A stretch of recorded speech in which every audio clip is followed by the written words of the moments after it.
No, as Sister Nida would have said, there is the process. So no, while it was the joint councils who are meeting, one still has to go back to the general membership, and in fact, let them express in the best way they know how whether or not they're accepting the content of the letter.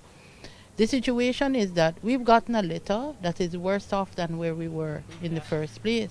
Because in the first place, while they were offering 3 and then the remainder over 2 years, it was not conditional upon anything.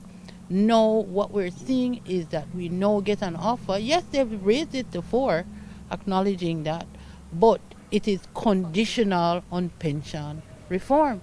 And in fact, starting pension with new entrants, and the proposed figure is 5%, as Sister Neda would have said. So it actually puts public officers worse off. It's worse because now everything is conditional upon all of this. When I will tell you, when we proposed that 8%, no pension reform was attached to that any at all. So I don't know how all of a sudden now they have tied down that 8.5% that was to represent everything that's happening, cost of living. We're talking about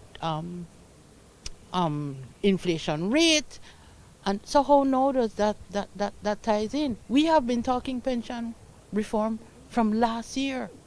Had nothing to do with this 8.5%.